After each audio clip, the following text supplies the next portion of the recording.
se met dans le premier motif du carré 10 sur 10. On tamponne.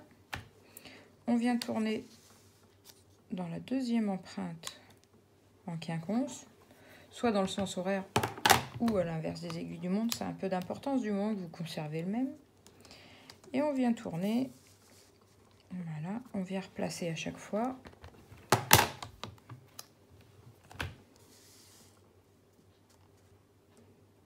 Hop là.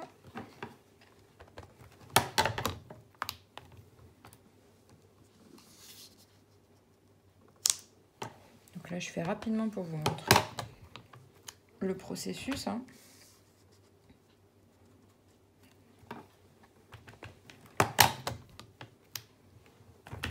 Voilà, et on fait le tour jusqu'à avoir fait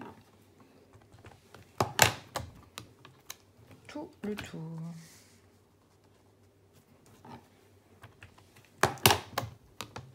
Voilà. Donc voilà, on a notre couronne. On a fait un tamponnage en rond. Alors, une fois que vous maîtrisez en fait le principe, on aurait pu imaginer inverser une couleur sur deux, un motif sur deux, etc. On peut venir également donc repasser avec un second motif en l'alternant, puisque maintenant vous avez déjà le positionnement du premier, il est plus facile d'imaginer le second. Donc, on va essayer de mettre une petite feuille par là. Et on procède toujours hop là, de la même manière. Hop, on tourne.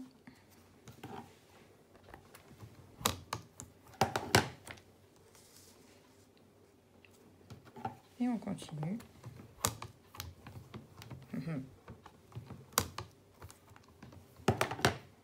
Ça, c'est l'avantage de la Stamparatus, hein.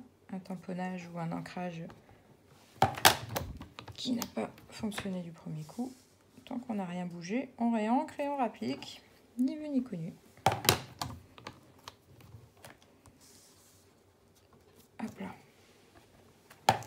Alors, ce tamponnage en couronne, ben, moi, je trouve ça génial. On peut faire de très belles choses. Il est d'autant plus utile, je dirais, période de fête de fin d'année, parce que là, on peut faire facilement les couronnes pour Noël, voilà. Et voilà.